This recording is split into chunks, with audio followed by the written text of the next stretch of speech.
শুধুই কথকতা, শুনতে শুনতে পড়ে ফেলা। আর কথকতা মানেই কথক, দ্য ন্যারেটর।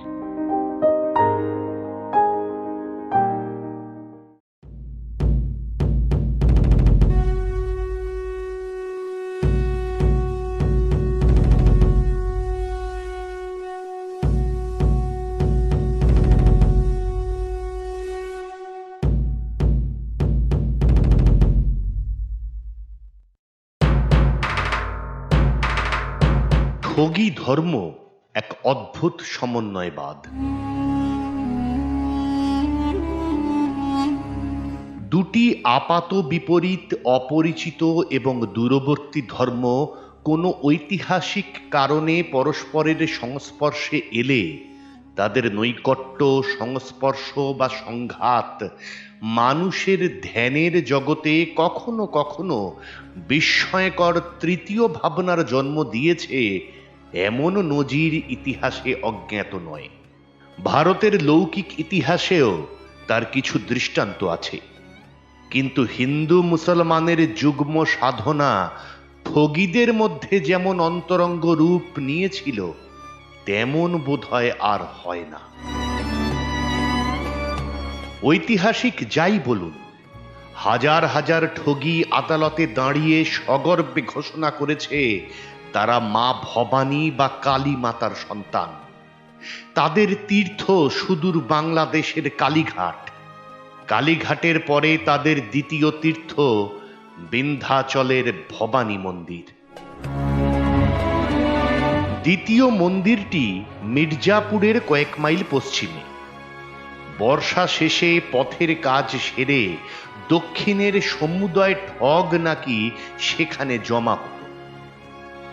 সে খবর শুনেই ফেনী পার্কাস 1844 সনে সেখানে গিয়েছিলেন মন্দিরটি দেখতে। ছোট্ট মন্দির। মিসেস পার্কাস লিখছেন, প্রতিমাটি কালো পাথরে গড়া, বিরাট বিরাট চোখ, চোখের সাদা অংশটুকু রূপোর পাতে ঢাকা। মাথার ওপরে জুঁই ফুলের কতকগুলো মালা ঝুলছে, সেগুলো চুলের কাজ করছে। সব মিলিয়ে 4 ফুট উঁচু প্রতিমা। স্বভাবতই ঠগীদের কথা তার মনে পড়ছিল, কিন্তু তার মুখে আনতে সাহস হলো না। জলে বাস করে কুমিরের সঙ্গে ঝগড়া করা বুদ্ধির কথা নয়। ফেনী তার বইয়ে প্রতিমা এবং মন্দির দুয়েরই দুটি ছবি দিয়েছে। কিন্তু বিন্ধ্যাচলের ভবানীর চেয়েও ঠগীর কাছে চিরকালের আকর্ষণ কলকাতার কালীঘাট। তারা বলতো, তাঁরই আশীর্বাদে, তাঁরই আশ্রয়ে তারা রহস্যময় জীবনচারী, অন্ধকারের পথিক। কালীঘাটের জননী তাদের হাতে ফাঁস তুলে দিয়েছেন বলেই তারা ফাঁসিগির ঠগী। কি করে ভবানীর আশীর্বাদ তাদের মতো অভাজনের মস্তকে বর্ষিত হলো, সে কাহিনীও প্রতিটি ঠগীর মুখস্থ। পৃথিবীতে তখন আবির্ভূত হয়েছে মহাদানব রক্তবীজ।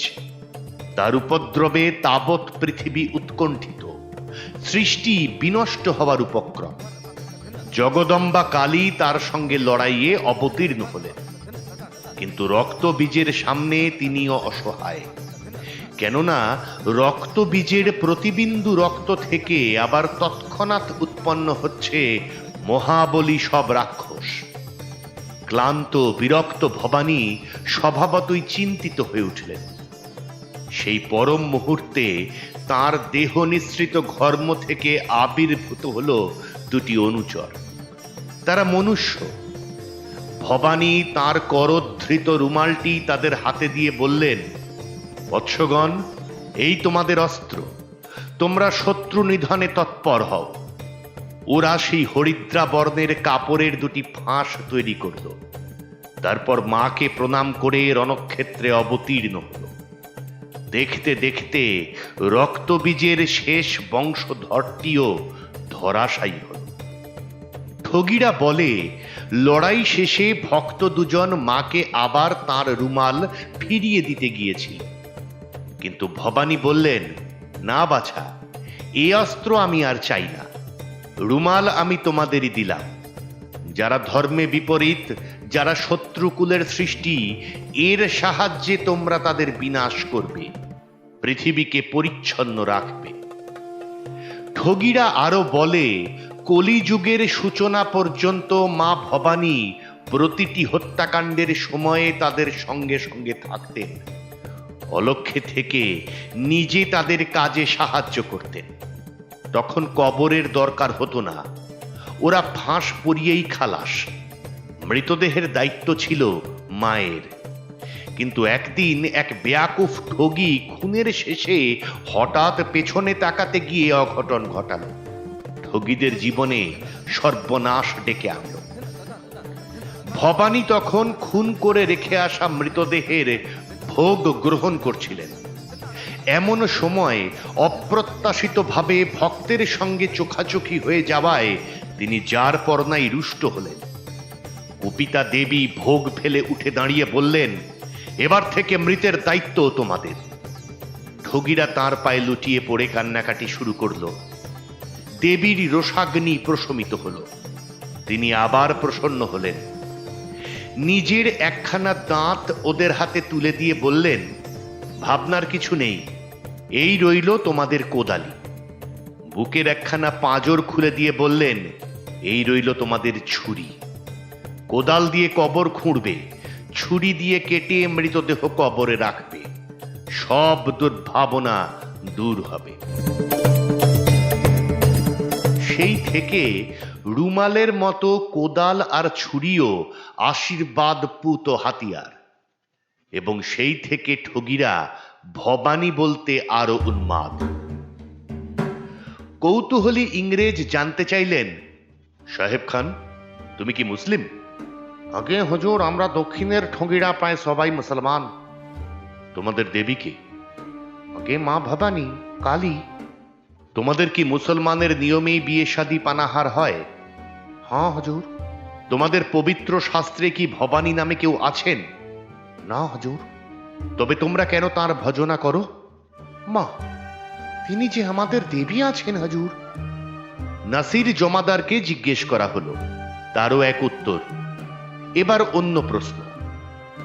রাজপুরুষ জানতে চাইলেন, দেবী না হয় আদেশ দিয়েছেন, কিন্তু তোমরা ভূত প্রেতে ভয় পাও না? মৃতের আত্মারা তোমাদের তাড়িয়ে ফেরে না?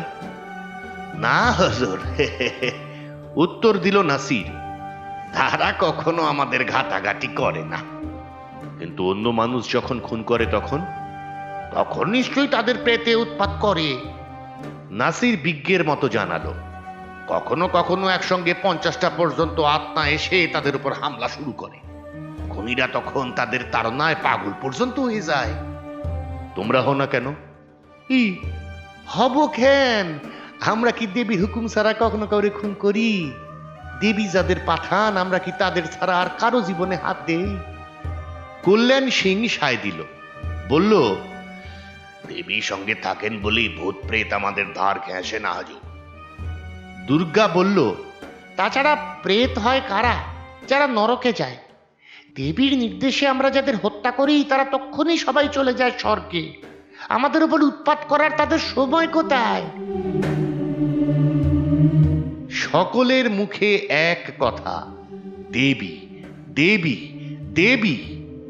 সুতরাং জয় ভবানী, পাতালের এই মন্ত্র নিয়ে শুরু হলো ভারতময় হিন্দু মুসলমানের এক বিস্ময়কর মিলিত সাধনা।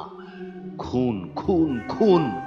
রাজস্থানের মরুপ্রদেশে, পাঞ্জাবের সিন্ধু তীরে, উত্তরে গঙ্গা যমুনার বিশাল অববাহিকা ঘিরে, দক্ষিণে নর্মদা গোদাবরী উপত্যকা জুড়ে সমগ্র ভারতের পথে পথে নিঃশব্দ পায়ে ঘুরে বেড়াচ্ছে হাজার হাজার খুনি। বছরের পর বছর, শতকের পর শতক। তাদের কালো কালো শীর্ণ হাতগুলোতে পুরুষানুক্রমিক খুনের অভিজ্ঞতা, তাদের প্রশান্ত চোখের আড়ালে শত শত বছরের সাফল্যের ইতিকথা। কোম্পানির আমলে সে ইতিকথা ক্রমেই আরো কলঙ্করঞ্জিত হয়ে উঠেছে। কেননা বহুকাল পরে ভারত আবার স্বাভাবিক হয়ে এসেছে। রাজন্যবর্গের স্বাধীনতা অপহৃত হচ্ছে বটে, কিন্তু পথে পথে প্রজার স্বাধীনতা বেড়েছে। নায়কহীন উচ্ছৃঙ্খল সে বাহিনীর যদৃচ্ছ লুঠতরাজ ক্রমেই অসম্ভব হয়ে উঠেছে। দিকে দিকে কোম্পানির শাসন প্রসারিত হচ্ছে। তাছাড়া ফৌজের আনাগোনা হেতু পথের অবস্থারও যথেষ্ট উন্নতি হয়েছে। মানুষ এখন আর পথকে ভয় পায় না। ব্যবসায়ীরা ঘোড়ার পিঠে মোট চাপিয়ে বাণিজ্যে বের হচ্ছে। সুদূর দক্ষিণ থেকে তীর্থযাত্রীর দল উত্তরে চলেছে। কোম্পানির দরবারে কাজের ধান্ধায় গাঁয়ের গরিব দল বেঁধে শহরের দিকে চলেছে। পথে পথে তখন অনেক মানুষ, স্বভাবতই অনেক ঠগীও। কোম্পানির মশালের আলো ওদের কাছে সেদিন অন্ধকারের ইশারা। আলোর টানে ঘরছাড়া মানুষ নিজেদের অজান্তে এগিয়ে যাচ্ছে পথের ধারে ধারে খাটানো তাঁবুগুলোর দিকে। গাছতলায় বিছানো মাদুরগুলোতে বসছে, তামাক খাচ্ছে, গল্প করছে। দিনের ক্লান্তি তামাকের ধোঁয়ায় উবে যাচ্ছে। সন্ধ্যা মনোরম হয়ে উঠছে। হঠাৎ ক্ষুধার্ত সরীসৃপের মতো নিঃশব্দে তাদের ঘাড়ে ঘাড়ে লাফিয়ে পড়ছে নিষ্ঠুর মৃত্যু।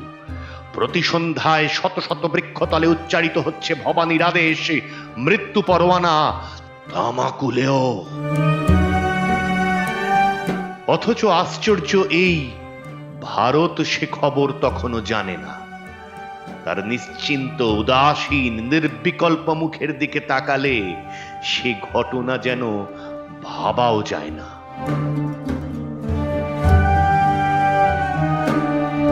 একজন ভেবেছিলেন তিনি আরেক ঠগী, ফিরিঙ্গি ঠগী। ভারত ইতিহাসে নাম তাঁর উইলিয়াম হেনরি স্লিম্যান। সমসাময়িক ইউরোপিয়ানরা বলতেন ঠগী স্লিম্যান। শীত শেষে ভারতের নানা রাজ্যের ভবানী শিষ্যরা যখন অগণিত প্রাণের অর্ঘ্য বহন করে শত শত মাইল পায়ে হেঁটে ভক্তি বিনম্র চিত্তে কালীঘাটের পথিক, তখন চিৎপুর রোডের অদূরে লাল দিঘির দক্ষিণ তীরে ফোর্ট উইলিয়াম কলেজের একটি নির্জন কক্ষে 19 বছরের এক তরুণ ইংরেজ একটি ভ্রমণ কাহিনীর পাতায় মগ্ন। মাত্র মাস কয় আগে তিনি এদেশের মাটিতে নেমেছেন, কিন্তু এ দেশ সম্পর্কে আন্তরিক আগ্রহ তার ছোটবেলা থেকেই। কেননা কর্নওয়ালের যে পরিবারে তার জন্ম, ইংল্যান্ডে সৈনিকের পরিবার হিসেবে চিরকাল তাঁরা সুপরিচিত। বাবা ক্যাপ্টেন ফিলিপ স্লিম্যান সৈনিক ছিলেন। 8 ভাইয়ের মধ্যে 3 জন নৌবাহিনীতে, 1 জন স্থলবাহিনীতে। পঞ্চম পুত্র উইলিয়াম সেই বাল্য বয়সেই মনে মনে স্থির করেছিলেন তিনিও সৈনিক হবেন, এবং আর কোথাও নয়, সৈনিক জীবন কাটাবেন তিনি স্বপ্নের দেশ হিন্দুস্তানের মাটিতে। এ স্বপ্ন সেদিনের কোনো উচ্চাভিলাষী তরুণের পক্ষে অস্বাভাবিক কিছু নয়, কারণ মাত্র 10 বছর আগে শ্রীরঙ্গপত্তমের যুদ্ধ হয়ে গেছে। কোম্পানির শাসন সবেমাত্র স্থায়ী রাজত্বের চেহারা নিচ্ছে। অর্থ, বৃত্ত, রোমাঞ্চ, হিন্দুস্তান তখনও অভিযাত্রীর কাছে স্বর্গরাজ্য। এদেশের নামে যে কোনো তরুণ ইংরেজ সেদিন উন্মাদ। তবুও জনৈক ফিলিপ পুত্র উইলিয়ামের কথা বিশেষ করে বলতে হচ্ছে, কারণ অন্যদের সঙ্গে তার স্বপ্নের কিঞ্চিত পার্থক্য ছিল। এই বালকটি শুধু প্যাগোডা ট্রি নামে টাকার গাছটির স্বপ্নেই বিভোর ছিল না। ইতিহাসের অনুরাগী ছাত্র হিসেবে অদেখা ভারতের মাটিকেও সে মনে মনে ভালোবেসেছিল। কলকাতায় নামবার পরক্ষণেই তার মুখে গড়গড় হিন্দুস্থানি ভাষা শুনে ফোর্ট উইলিয়ামের বুড়ো কর্নেল সবিস্ময়ে তার মুখের দিকে তাকিয়েছিলেন। তারপর একটু নড়ে চড়ে বসে বলে উঠেছিলেন, born out here? No sir. সগর্বে উত্তর দিয়েছিল কর্নওয়ালের খাঁটি ইংরাজ উইলিয়াম। ইতিমধ্যে বারাসতের শিক্ষানবিশি সাঙ্গ করে 15 নম্বর নেটিভ ইনফ্যান্ট্রির সৈনিক যুদ্ধক্ষেত্র ঘুরে এসেছেন। অযোধ্যা, নেপাল, উত্তর ভারতের অনেকখানি তার দেখা হয়ে গেছে। পথে পথে হিন্দুস্তানির সঙ্গে যুক্ত হয়েছে উর্দু, ফার্সি, পস্তু, গোরখালি ইত্যাদি আরো কয়েকটি ভাষা। এমন সময় হঠাৎ নির্দেশ এলো ব্যারাকপুরে ফিরতে হবে। উইলিয়ামের কাছে ব্যারাকপুরের চেয়ে ঢের বেশি আকর্ষণ নেপাল সীমান্তের। তবুও কোম্পানির আদেশ। মনে মনে ঠিক করলেন যদি যেতেই হয় তবে সময়টা এবার কাজে লাগাবেন। সেই বাসনাতেই ব্যারাকপুর থেকে একদিন পা দিয়েছিলেন লাল দিঘির ধারে ফোর্ট উইলিয়াম কলেজের লাইব্রেরিতে।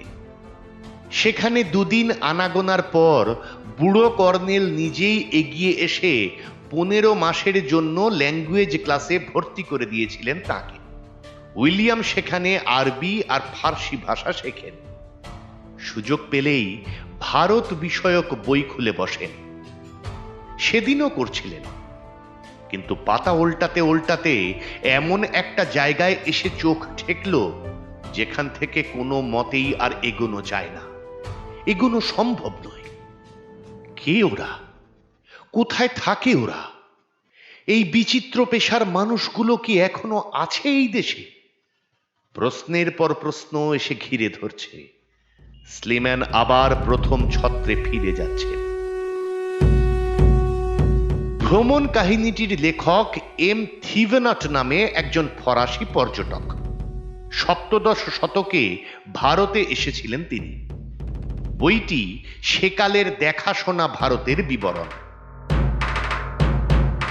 কালীঘাট থেকে তীর্থ শেষে তৃপ্ত ঠগীরা যখন হালকা মনে চিতপুরের পথে দল বেঁধে নিজ নিজ ঘরে ফিরছে, লাল দিঘির এক কোণে টানা পাখার তলায় বসে তরুণ স্লিম্যান তখনও বিস্ময় বিস্ফারিত চোখে পড়ছে।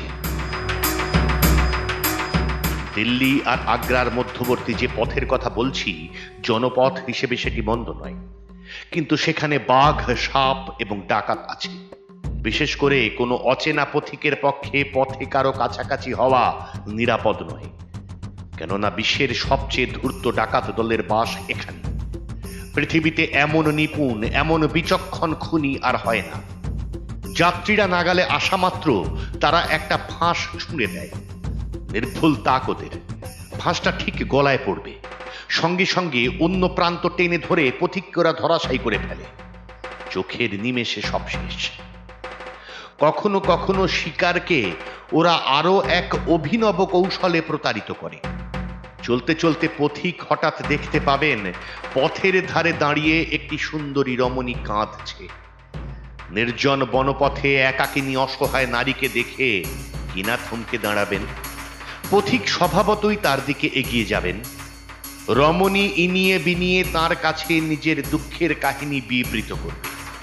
সমবেদনায় পথিকের চোখেও জল আসবে। তিনি এবার পুরো কাহিনীটাই শুনতে চাইবেন। ক্রমে দুজনের সাময়িক ঘনিষ্ঠতা হবে।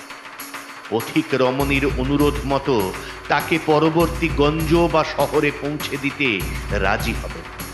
সঙ্গিনীকে পেছনে বসিয়ে তিনি আবার ঘোড়ার পিঠে চাপবেন। ক মিনিট পরেই রূপসী নিজ মূর্তি ধারণ করবে। কোমর থেকে নিঃশব্দে ফাঁসটা বের করে পেছন থেকে তা উপকারীর গলায় পরিয়ে দেবে। তার সঙ্গীরাও কাছে ভিতেই আছে, তারা ছুটে এসে বাকিটুকু সমাধা করবে। যতবার পড়েন ততবারই স্লিম্যানের চোখে মুখে এক অস্ফুট জিজ্ঞাসা ফুটে ওঠে। এখনো কি আছে ওরা, সেই অজ্ঞাত খুনিরা? কলকাতায়, ব্যারাকপুরে, বারাসাতে, বেগম জনসনের বৈঠকখানায়, সৈন্যদের ব্যারাকে, শহরতলির হাটে পুরনো মানুষ যাকেই সামনে পান তাকেই জিজ্ঞেস করেন স্লিম্যান, আজও কি এদেশে বেঁচে আছে থিবেনটের কালের সেই ডাকাতেরা, 17 শতকের খুনিরা? কিন্তু বৃথাই খ্যাপার মতো খুঁজে ফেরা। স্লিম্যানের এই জিজ্ঞাসার উত্তর কেউ জানে না, না কোম্পানির পুরনো অফিসাররা, না ব্যারাকপুরের হিন্দুস্তানি বাসিন্দারা।